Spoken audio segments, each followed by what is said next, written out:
Hi guys, this is my portfolio project reflection. I did my topic on first-person consent on organ donation.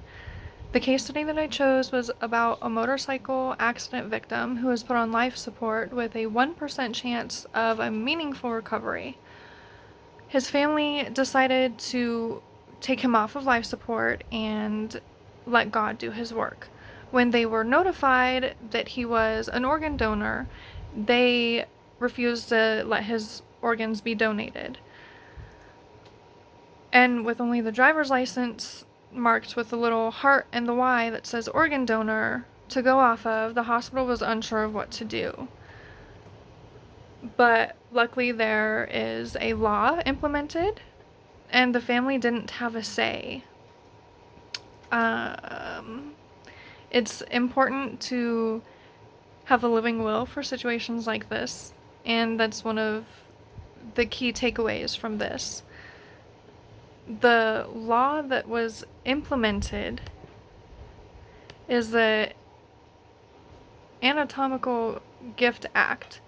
So with that in place, the family doesn't have a say in whether or not his organs can be donated because there is a record of him being an organ donor, and that's his driver's license. Because when you get your driver's license, you're asked the question of, would you like to be an organ donor? And when you say yes, you get that little heart at the bottom with a Y in it.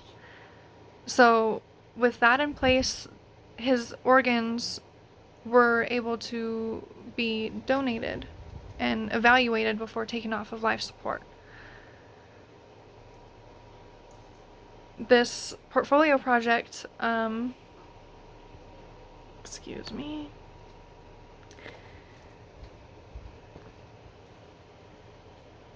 it relates to the workplace capabilities because when you're working with a family and they don't know that their child is an organ donor, it can be kind of a sticky situation because some religious aspects of it don't allow for organ donation. In this case, they didn't want an empty body in the casket.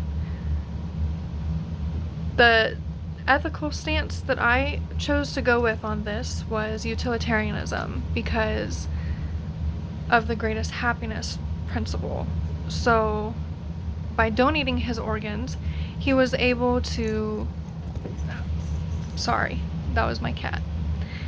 He was able to save more than one life on the organ donor list, and 22 people a day die on the organ list waiting for those transplants. So more people are brought happiness through him donating his organs than his parents being upset because his body is empty. But they're not even going to know that his body is empty when it's stitched back up and in the casket. It could even be cremated, and at that point, why are you going to stop somebody from giving the gift of life with their organs when they're going to be cremated anyways?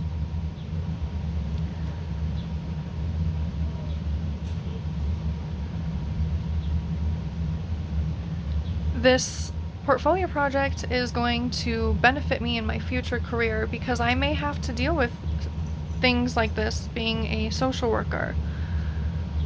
And if I was in this situation, after taking this course and completing this portfolio project, I have the skill set to realize that this can be really hard for some families, especially when religion comes into play.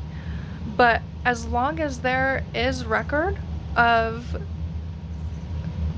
the patient wanting to donate his organs, then the Anatomical Gift Act is in play and somebody can save a life at the end of their life as long as their organs are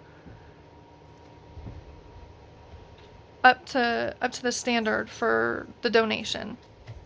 That's why they're examined. I apologize. I keep saying I just think that this will really help me in my future career, because there's some instances where you don't have any knowledge of the wishes that your son or daughter may have had. And that's why it's important to always have specific instructions in a written will, preferably, for your end-of-life care. It can be a really hard topic for some families, but as a social worker, I may have to help families come up with end-of-life care for a terminally ill child, or any ill child, really. If the odds are against them, then it may be the best option to make sure that you know what your child wants at the end of their life. You should always have that conversation anyways, just so that if you are the one that has to make those decisions for them, then you at least have a general idea of what they wanted, and the burden isn't so heavy on you as a family. I wish you guys all the best. Thanks for watching.